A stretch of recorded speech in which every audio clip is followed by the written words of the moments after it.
Hola, querida banda macabra. Me da mucho gusto otra vez saludarles en esta 20ª edición de Macabro, que ya pues está corriendo y que bueno, que estamos bien contentos de que esté sucediendo. Ya saben, todo esto está sucediendo a través de plataformas Cine en streaming, en Filmin Latino y también, por supuesto, en la Cineteca Nacional, ¿no? De forma presencial. Eh, Ahí mismo es donde se podrá ver esta película, The Old Ways, de la cual vamos a hablar hoy. Y pues tenemos aquí con nosotros a Christopher Allender, director de la película. Hi, Christopher. Hello, how you doing? A Thanks for Marcos having us. Gabriel, que es guionista de la película. Hola, Marcos, hello. Hola. Did not work. I just muted. So sorry. Y Andrea Cortés, que es una de las protagonistas de esta película. Hola, Andrea. Hola, hola. Gracias, gracias por acompañarnos. Thank you for being with us today. And well, we're going to talk about a little bit, about 20 minutes, about the movie, about the old ways. So I will start asking you, how did the idea came? Oh, I'll jump in with that one. Yeah. I was really interested for a long time in trying to tell an exorcism story or a story like this from a different cultural point of view. And so for this, I remembered some stories my mother had told me. I was born in Puerto Rico. My mother told me some amazing stories about a bruja who came to the house one time to kind of do a cleansing on her father, so my grandfather. And the story was just so amazing to me because I was raised very Catholic and I was raised very different from those things, but that always stuck in my mind as an amazing story. And the idea of kind of losing a connection to your cultural backgrounds and finding kind of the healing that happens once you've reconnected with that culture again. So I knew there was just so many exciting things we could do from telling a story from this point of view that we hadn't seen before in a movie. So I was thrilled to try to bring that to the screen with Chris. Yeah, I mean, just to touch on that, I think this is a story that a lot of Americans deal with, you know, because most of us are from somewhere else. And it's really interesting to us to explore what it means to go back to where your family came from, where your ancestors came from, and find power in that and find inspiration from there, which I think we tried to explore with this film. So, well, why in Mexico? Yeah, I mean, we were thrilled. Once we started really developing the story, we became fascinated and infatuated with this region in Veracruz, right around Catemaco, because of its history and the wonderful richness of the traditions there. And we realized it was a wonderful entry point for me because we did want to set it in Mexico for multiple reasons. One of them is, you know, the feeling like you could get lost in an area and there's just so much around you.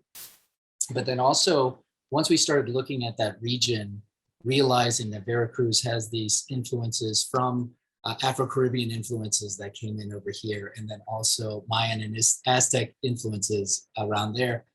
And it really was so rich and exciting to kind of dig into and to explore everything. So, you know, the creature design and the rituals that we would be inspired by and all these different things, we were able to kind of dig in archaeologically to that area.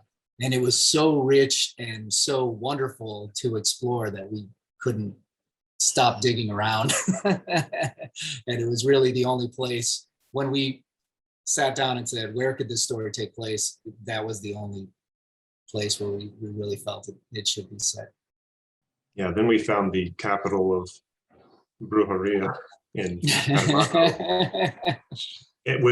we found that city after we had zeroed in on the map where we wanted this to take place, just based on the actual blending of all the different cultures that were in that region. And then we found Catemaco and we were like, well, this is perfect. You know, we have to be here. All right. Andrea, how did you arrive to this project? Well, I remember when I first got the audition, you know, horror, I'm a scaredy cat, so I always get nervous, and reading the script, I fell in love with it. I was super excited to have the full script up front, and I was like, oh man, I really, really want to be a part of the story. And I just went through the auditioning process. I remember the callback. I know Chris was there. And I think I felt again too, like I felt a really great connection with him there in the room. I thought, okay, again, this seems really right, and went home and just waited. And then it was like almost 2 months before I think I got the call that I was gonna be playing Miranda. Right, it was like 2 months later. Sorry about that. We knew like by the time you left the building is the problem. We still had to cast her cousin, and we were like, we need to know who both of the people are to make sure they make sense together, you know. So that took us forever to find her co-star, but we had her picked right off the bat. So it was sorry you had to wait so long. Yeah, well, about the two characters, the main characters, Cristina, the journalist, that comes to Veracruz searching for some kind of family roots, but at the same time for looking for something else, looking for something to research. And then she finds her at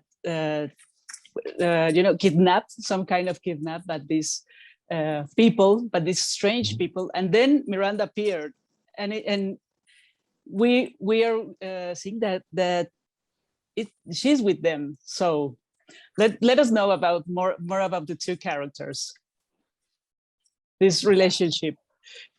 Yeah, that was such an important thing for me. I mean, everyone who's, you know, Latina, Hispanic, everything, like your cousin, your family is so important. Like, even if you haven't seen your cousins forever, it was my experience too, returning to Puerto Rico or other places. There's an instant connection and a familiarity there. So we wanted to make sure that Cristina, as she goes into this place, and she has lost a lot of her cultural connection. She's lost her connection to the language, even. She finds it a struggle to speak Spanish. So we knew she needed a lifeline in somebody that could help, even though Miranda's, you know, assisting those who have kidnapped her. And it's a scary situation for her. But Miranda and Cristina, their relationship is so important. That reconnection is so important, in finding each other, and the strength you find in family and in someone who knows who you are from way back when. So that was always such an important part of the story. And even more so as we made the movie and then edited the movie. And Chris and I realized, you know, early on when we were cutting it, that, oh my gosh, this story is probably the most important storyline, even though this is a movie that has really horrific things and really incredible things you'll end up seeing on the screen. That was so, without that working together, there's actually a piece of score, and Chris can talk to it a little bit more if he wants to. It's called, is it called La Familia, or is it?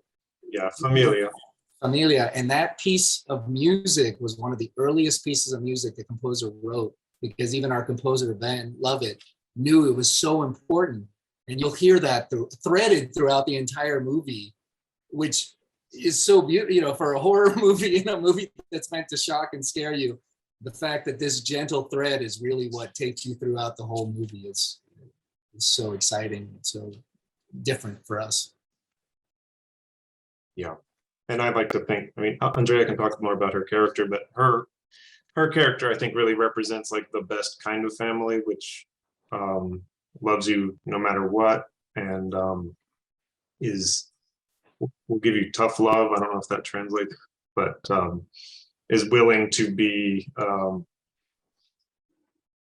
don't know, to say no to you and to put up boundaries without spoiling you, you know. So I think it's a really interesting character, and Andrea really tapped into that in a really great way, I think.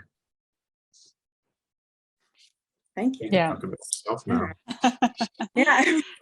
I mean, I think to piggyback off of Marcos and Christopher, I mean, for me, just, you know, of course, I think in our culture and for me and my family, family is so important. And like Marcos was saying, even my cousins that I don't see every year, that connection is still always there. They don't feel any more distant than I think I would expect them to, right? And I think at least for Miranda, you know, I had in my mind, Christine and I were very close as children. And then for her to just kind of be taken with no real explanation at that age, to be able to understand why she's going away and why she's not coming back is traumatizing. And it's a lot to go through and difficult to understand. And then when she comes back, there's always been this place of longing and hoping and wondering, how is she? Am I going to see her again? You know, she's still my family. I still think of her. Does she still think of me? And so, you know, accepting her back and then realizing, of course, something's not right, and having to give tough love and having to give tough love to someone that I haven't seen in 2 decades is difficult, but it's an interesting relationship. I really loved it. Yeah, so about you know, about this thing of roots, I think it's you find it everywhere in the movie. At the beginning, I think, well, maybe this is a movie about people that come from another country to this mysterious land and dangerous land, and something terrible will happen there. But I find with very, I got surprised, I have to say it, that this is about more to get into your roots, to recover from this distance, and then make contact again with your roots. So would this be a kind of, you know, making this as a horror movie, would you think that this is something that will someone from the US or from Europe will think from coming to Mexico or another place in Latin America that have something that make them have some be scared about what we'll find here? Well, yeah. What do you think, Andrea? You laughed. Yeah. So I mean, hopefully not. You know, like I think in horror movies, and there's going to be a lot of other movies in your film festival that will make people question going to Latin America or anywhere. We won't be the only ones. However, for our movie, if I could speak to our movie, it's we always intended. Spoilers if you want to enjoy the movie. Yeah, so this is the moment of spoilers. If you haven't seen the movie, go and then come back. It's going to really change the first half of the movie if you haven't seen it. We'll wait. We'll sit here for 90 minutes. Go away. Yeah. We'll wait 90 minutes later. We definitely wanted to, and you know, we wanted the first half of the movie to feel confusing and scary. That's why you're thrown in right with Christina's point of view. We don't give a lot of explanation to her. When we do explain it, it's in Spanish, so she doesn't understand it, even if others, you know. So we really wanted to build up all that confusion and terror and those things that are happening inside of her head as well. But we wanted to treat all of our characters as real human beings. So as you continue on the journey of the movie, you see that these people were doing very difficult things, but they were doing it with the right intentions. They were doing it with trying to help Christina throughout this entire journey. So when you watch the movie a second time, if you do, hopefully you won't think that we were tricking you when you see Luz or when you see Javi come in and do those, because the whole performance the entire time isn't cackling and evil and isn't this great. Instead, it is remorseful and sorrowful, and I'm sorry we have to do this, but we're going to do this for the betterment of yourself, much in the way that you might help someone who does have an addiction, or you have someone who, you know, isn't in control of their own lives anymore. In those ways, you really have to just do the things that don't feel kind in the moment, but in the long run, hopefully they are healing and helpful. So yeah, I mean, there's always something mysterious when you go anywhere outside of your own culture, outside of your comfort zone. But we certainly weren't trying to say like, don't go there, you're going to get kidnapped. But hey, maybe if you have a demon inside of you, bad things will happen to you. Yeah. That being said, I wouldn't recommend someone who grew up in the city to just go off by themselves into a cave, into the jungle. That can be dangerous. But that we have the same. In all countries, there are places that are in the middle of nowhere that you may not want to go to if you're not prepared. But yeah, we were hoping to, show it through her point of view at the beginning, as a disenfranchised American expatriate. But yeah, as you see it unfold, and what my favorite part about the script, even in the earliest days, was kind of in the middle, all the people who were the antagonists are now part of her team, which I always thought was really an exciting twist, and really rewarding, I think, when you watch it and when you read it. And yeah, like he said, when you go back, if you do watch it a second time, we had lots of conversations, especially with Sal, who plays Avi, and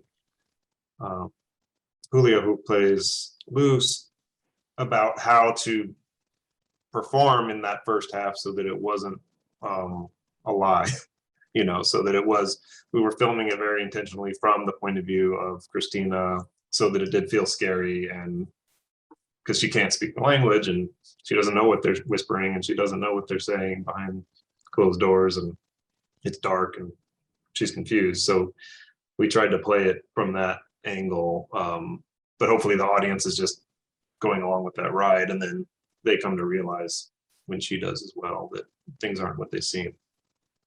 Andrea, what do you think? You laughed a lot. Oh man, no, I think that if you are gonna watch a scary movie, that it's a movie.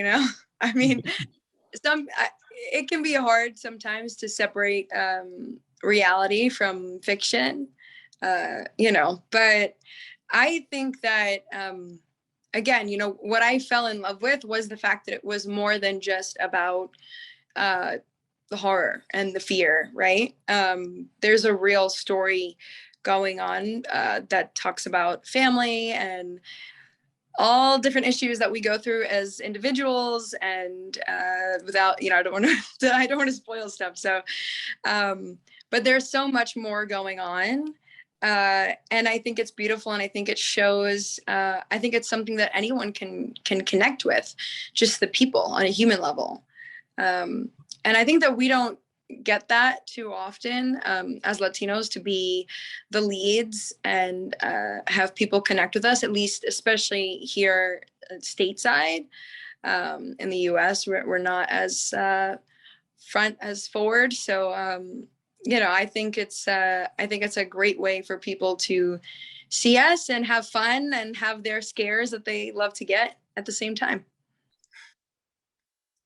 Awesome.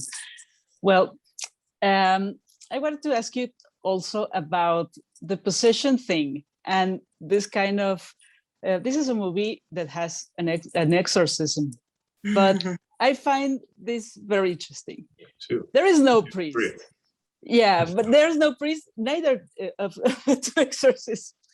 So tell us more about it, because I found it really, really, really interesting. Yeah. That was one of Marcus's early goals, was to do the exorcism story without the kind of what we're used to, the priest coming in and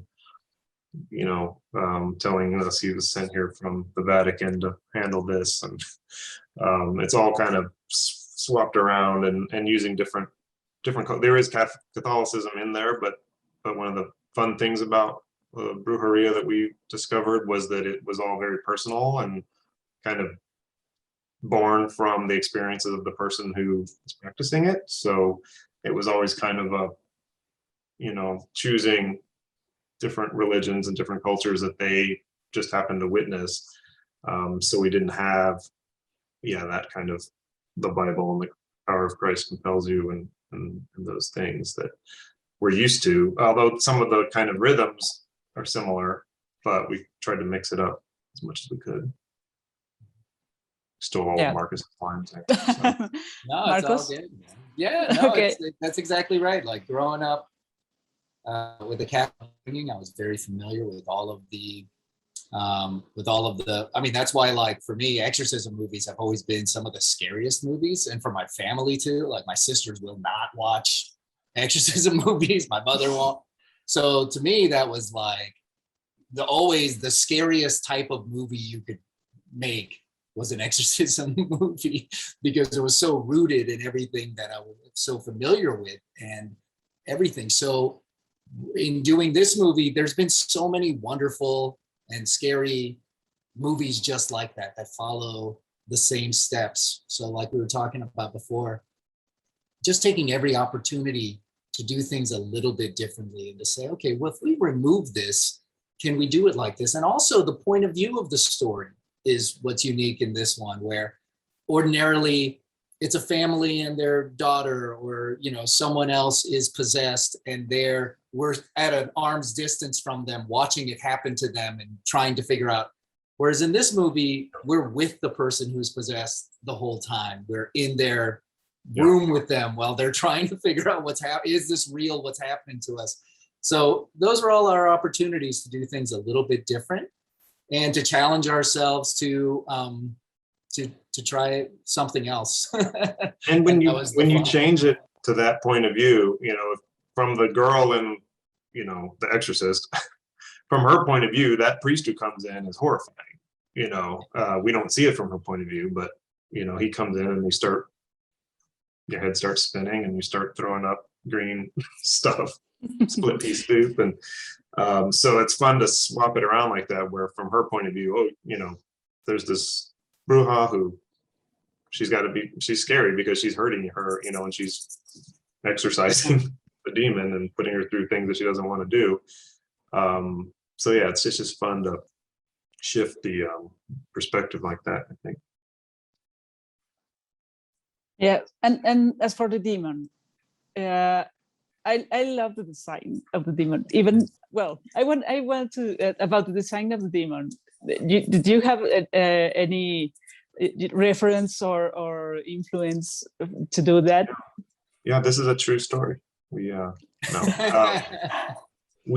did a lot of research, and one of the reasons that we wanted to set it in this region is when we were researching. Some of the most fascinating imagery that we found was Mayan and Aztec kind of archaeological research that they did a lot of interesting stuff. For instance, they would like the baby's skulls, like maybe the royal family, they would elongate them, and so they have the skulls they found they look like alien skulls, but they're real humans. And they also drilled into their teeth and put jewels in their teeth, and they found the teeth. So, and there was also we've seen drawings of, like, I guess, priests that had headdresses on, and these really elaborate headdresses that also had like hands on their face. And we took a lot of these ideas and said, well, what if these weren't things that someone had just come up with on their own? What if they had gone into a cave and they had seen a demon, and these were their interpretations of it? So then we kind of worked backwards from that and developed the look and feel of the creature based on kind of the idea of like, what if this was one of many demons that really existed and had been found, as kind of a coming of age ritual that they would do in Mayan history. The young men would go into a cave for like a week, you know, into the darkness and supposedly be on the threshold of the underworld. And if they came out alive, they were a man. And if not, they'd been consumed by unknown evils. So all of those stories really helped enrich the kind of backstory to this, which we don't get into because nobody tells them this, but it's all in there, you know, kind of for you to discover as a viewer, hopefully. This is really awesome. I find this really, really interesting, you know, about the design of the demon. It was really interesting. Yeah. Well, I have one last question about the music. I know you said a little bit about it because it's really sweet music, in fact, but it's all about witchcraft. So yeah, tell us how did you chose all those songs? Yeah. Well, well, there's the score and there's also kind of the soundtrack. I think the soundtrack, you know, kind of the rock and roll, you know, that type of music. That stuff's amazing. And we did a ton of just a ton of, I guess you call it research, digging through lots of stuff to find the music that I think really works, hopefully works really well. But the score, a longtime friend, composer, Ben Lovett, and I worked together on many films as a producer, short films and music videos and stuff like that. And he's always been someone who really likes to collaborate with, to kind of dig into the backstory of where this music might come from and then collaborate with different artists. And we found, actually through Sal, who plays Javi, a childhood friend of his, a man named Martin Espino. He is an expert in ancient pre-Columbian Mexican instruments and music. And he actually gives, like, not quite TED Talks, but, you know, he gives